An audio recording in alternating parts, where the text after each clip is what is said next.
Hello students, I am Sangeeta Mansukhani and this is the video number 9 and this video related of chapter number 4 carbon and its compounds.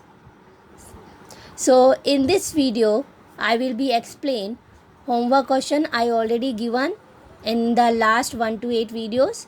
So here and this is homework question as a NCERT chapter in between questions. So you check your answers.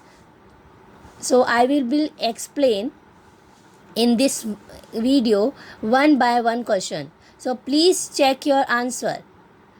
So question number answer of page number 61. Question first, what would be the electron dot structure of carbon dioxide which has the formula CO2? CO2, so carbon here and oxygen 2, C. Carbon is 14th group of elements, so outer shell electron is 4. So 1, 2, 3 and 4. Oxygen 16th group of element. Carbon 14th group of element, so minus 10 is equal to 4 valence electron. That is means outermost shell electron. And then oxygen 16 group of element minus 10, so 6 valence electron. Here you see oxygen 1 2 3 4 5 6 and electron represent depend on you by dot, otherwise by cross. So see, carbon share complete its octet. Carbon has 4 electron, so 4 share, so that is means 8 electron complete around the carbon, so its octet complete. So to attain the octet, it share its 4 electron, 1 and 2 electron with oxygen electron and carbon its 2 electron with oxygen. See, so it is electron dot structure. Then second number question, what would be the electron dot structure of a molecule of sulfur which is made up of 8 atoms of sulfur? 8 atoms of sulfur are joined together in the form of a ring. So S8. So structure of sulfur, wavy structure, you see 1 2 3 4 5 6 7 8 and its structure wavy type. Then answer of page number 68 to 69. How many structural isomers can you draw for pentane? Pentane, that is means how many carbons? 5. And pentane N.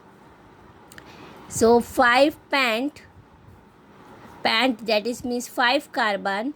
Then N means carbon, single bond carbon. So 5 carbon, so how many structural isomers? See, 5 carbon 1 2 3 4 5. Whenever we attach straight chain, so straight chain and remaining valency satisfied by hydrogen, this is carbon bonded by 1 bond, so remaining 1 2 3 hydrogen, this carbon 1 and 2, so 2 hydrogen remain, 1 and 2 hydrogen, 1 and 2 hydrogen, 1 and 2 remain, 1 and remain 3, 1 2 3. So an straight chain, so its name is N-pentane.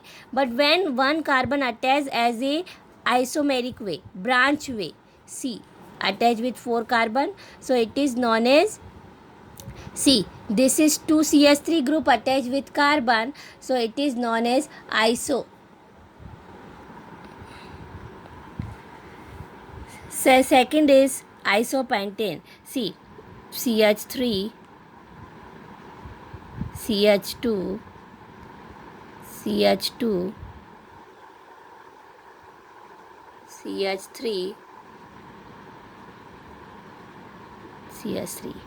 2 CH3 group attached with 1 carbon, so iso, and total carbon 5, so isopentane.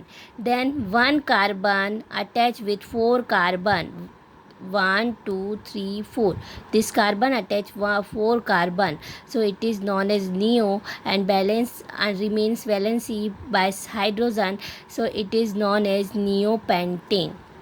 So there are 3 structural isomers of pentane. Next, second number question. What are the two properties of carbon which lead to the huge number of the carbon compounds we see around us? So already I discussed in the chapter how many properties, special properties of carbon.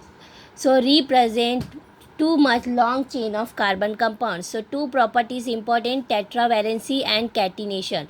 Tetravalency, that is means carbon is tetravalent, so its valency is 4. So to attain the nearest noble gas configuration, so carbon share its valence electron with several other elements like hydrogen, oxygen, sulfur, chlorine, etc.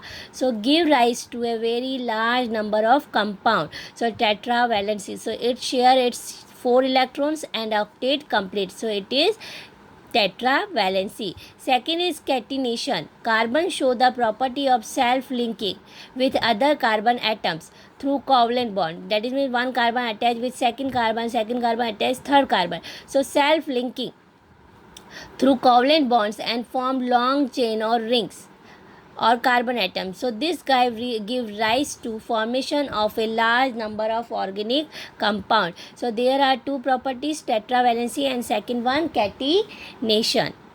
Third question is, what will be the formula and electron dot structure of cyclopentane? Cyclopentane, that is means cyclic ring. Pent means 5 carbon, 1 2 3 4 5. So in cyclic way 5 carbon attach, and that is means all are single bond. So see, this carbon attach this carbon 1 and this carbon attach this carbon 1. So 1 and 2 remain of valency attached by 2 hydrogen. This is carbon also same, 1 and 2 remain 2 hydrogen. This carbon 1 and 2 and 3 and 4. 1 and 2 and 3 and 4 and form electron dot structure. You see properly, this carbon has 4 electrons, 1 2 3 4. Every carbon, this carbon 1 2 3 4. So this carbon share its electron with hydrogen, and hydrogen one electron represent as a cross electron, and this hydrogen also cross. So every carbon has 4 electrons and 2 electrons share with 2 hydrogen. See, 2 hydrogen. So this is the electron dot structure of cyclopentane, and it is structure. Then next question is, draw the structure for the following compounds: ethanoic acid, bromopentane, and butanol and hexanol. For every compound we have to draw the structure and say, are structural isomers possible for bromopentane? So we have to draw structural isomers bromopentane. First is ethanoic acid. Ethanoic acid, eth, that is means 2 carbon, and ethane 2 carbon, oic acid, that is means COOH, carboxylic acid. So this is carbon balance 1 and 2, double bond with oxygen, single bond OH, and this single bond carbon. So it's 4 valency complete, and this carbon 1 bond with carbon, so remain 3 hydrogen, 1 2 and 3.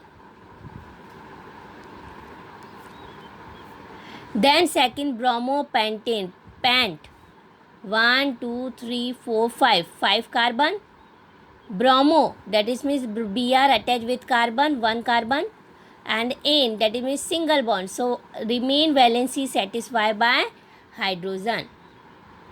Then butanol,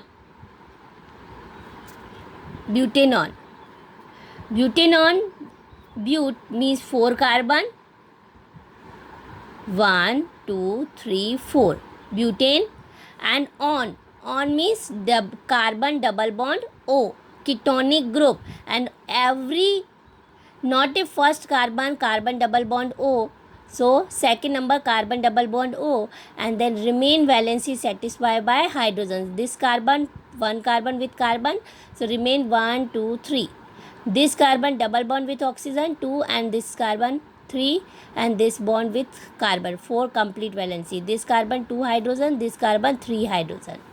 Hexanyl, Al means aldehyde group, So hex 1 2 3 4 5 6. So Al, aldehyde group. So last carbon CHO group, and remain valency satisfied by hydrogen. Then question, in which are structural isomer possible for bromopentane? So yes, structural isomers for bromopentane are possible. So bromopentane, we have to Br attach first carbon, so 1 bromopentane. If we attach second number carbon, so 2 bromopentane. If we attach third number, so 3 bromopentane. And then this is not a considered fourth, because whenever attach this position Br, so we have to counting start from this side. So only for 1 2 3 3 isomers possible for bromopentane. Next question, answer of page number 71. Why is the conversion of ethanol to ethanoic acid an oxidation reaction? Why we have to say ethanol to ethanoic acid? It is oxidation reaction. Reason, because oxygen is add, then convert into the ethanoic acid. But we have to use by oxidizing agent like alkaline potassium permanganate KMnO4, otherwise acidified potassium dichromate. Potassium dichromate, that is means K2Cr2O7. So we have to reuse potassium permanganate, otherwise we have to use acidified potassium dichromate. So given oxygen, and this oxygen add to ethanol, and ethanol convert into the ethanoic acid. So it is known as oxidation reaction. Second question, a mixture of oxygen and ethane is burned for welding. Can you tell why a mixture of ethane and air is not used? Because over and above oxygen, air also contain other gases content. So sufficient oxygen will not be available for welding. So it will result in incomplete combustion with sooty flame. So using pure oxygen will give a complete combustion with blue flame. So a mixture of oxygen and ethane is burned for welding. But why a mixture of ethane and air is not used? Because in over and above oxygen, air also contain other gases contains. So only for sufficient oxygen will not be available for welding. So we have to use pure oxygen, will give a complete combustion. Otherwise sufficient oxygen not available for welding sufficient, so it will be result incomplete combustion with sooty flames. So we have to use pure oxygen, will give a complete combustion with blue flame. Next, answer of page number 74. How would you distinguish experimentally between an alcohol and carboxylic acid? So two tests experimental follow for between the difference between alcohol and carboxylic acid. First is litmus test, and third is adding sodium carbonate.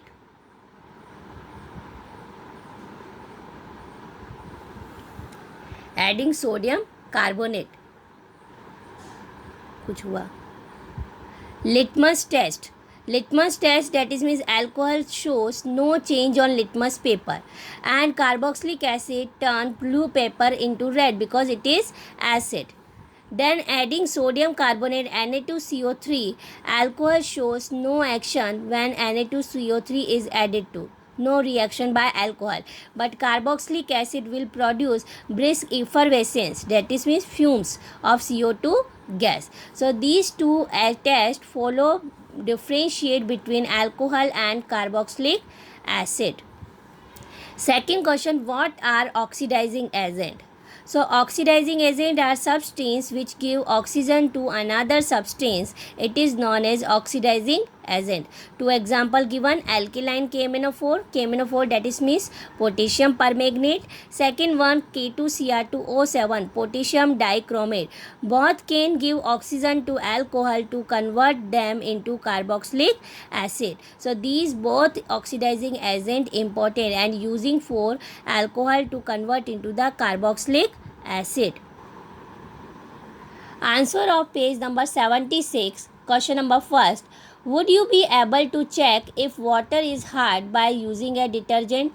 So detergent is equally effective in both hard and soft water. So we can't check if the water is hard or soft using detergent, because soap not a use for hard water, but detergent used for both hard and soft water. So we can't check if the water is hard and soft. People use a variety. Question number second. People use a varieties of method to wash clothes. Usually after adding the soap, they beat the clothes on a stone, otherwise beat it with a paddle, scrub with a brush, or the mixture is agitate in a washing machine. Why is agitation necessary to get clean clothes? So soap is not able to remove thick layer of dirt. So to improve the dirt, one has to make some action which can help to break the dirt or make it thin. So agitation, that is means stirring the cloth, is also one such act which helps in making the dirt layer thin. So then the action of soap easily cleans the clothes. So what is the agitation? That is means dirt layer convert into the thin layer, so it is known as agitation. So we have to use agitation necessary to get clean clothes. So homework question, that is in NCERT in textual questions completed, and then exercise question I will be explain in next video. So this is questions, you write properly and then check your answers and learn and practice. Thank you so much.